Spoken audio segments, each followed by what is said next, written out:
Hi everyone, this is Arya Sharma. I'm the Scientific Director of Obesity Canada. And I thought I'd just give you a quick update on what's going on at Obesity Canada during these trying times. I know that we're all facing challenges of our own. For example, am sitting at home right now and broadcasting here from my living room because my clinic is closed and I can only see my patients via telephone consults. Uh, Obesity Canada stays busy. In fact, we've had a very busy couple of weeks because just yesterday we submitted uh, a revised version of the clinical practice guidelines that Obesity Canada has been working over the past 3 years with the Canadian Association of Bariatric Physicians and Surgeons, and together we've been working on this document, and I think we are going to get very close to publication within a few weeks. But again, all the timelines have changed.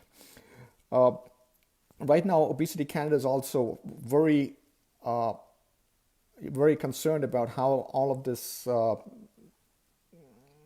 staying at home and being locked away and under lockdown, and all of this affecting Canadians living with obesity. We know that the virus uh, has some real risks for people living with obesity, largely because people living with obesity, as most of you know, tend to have other health problems. A lot of people living with obesity have high blood pressure, they have sleep apnea, they have diabetes. Those are all underlying health risks, and that, of course, raises a lot of concerns for people living with obesity. And what Obesity Canada is doing right now is trying to compile some of the best evidence and come out with information that we hope is going to be helpful. So stay tuned for the next couple of days and weeks as Obesity Canada is going to put out a lot of that information. And I personally will be talking to a lot of experts, not just in obesity, but also in other areas that are important, like stress management, like worrying about mental health, because we know that coping strategies are particularly important in times like this. I'm also aware that there are certainly some of you who have had bariatric surgery or have been in line for bariatric surgery. I know that many patients who are in line for bariatric surgery, that their surgeries have gotten canceled or postponed. And that is particularly challenging, particularly due to the fact that we know across Canada the waiting times for surgery are extremely long, and I can only imagine what it must be like for someone who's been waiting for 3 or 4 years to finally get a surgery date and then just have that surgery date postponed. There might also be challenges for people who've already had surgery, because we know that people who've had surgery, have to eat on a certain time schedule, and they have to, worry about emotional eating. They have to worry about taking all their supplements. And again, those can be issues that might be challenging for some of us. And so this is again a topic I'll be speaking to some of the experts, hopefully in a live session over the next couple of weeks.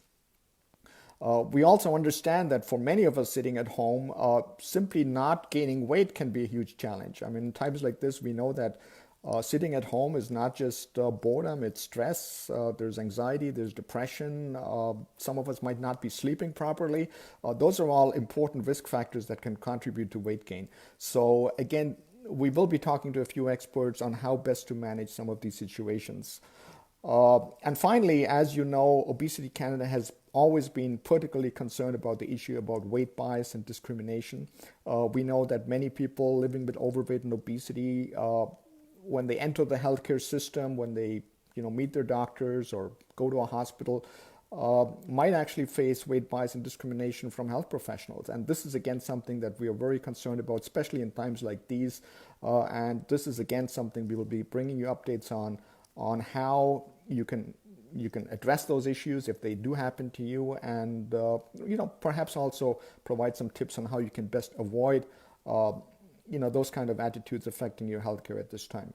So stay tuned. I can assure you that here at Obesity Canada, we are all working to bring you this kind of information, and social media is certainly going to be one of the major platforms that we will use for this, but also our website, obesitycanada.ca, where you will find this information posted. Uh, we also have a new social media coordinator, Tristan. I'd like to welcome Tristan today. It's his first working day, April 1st, and he's going to be coordinating all of the social media that you see coming out from Obesity Canada, not just here on Facebook, but also on Instagram and Twitter and everywhere else where Obesity Canada posts its messages. So I hope you're all doing fine, and I hope you're doing well. And if you have specific questions about the epidemic, you can either put them into the comments on this feed, or you can email them directly to Obesity Canada, and we will try to get to answering those questions to the best of our knowledge over the next few days. So hoping you all stay well, and I look forward to hearing from you. Thank you.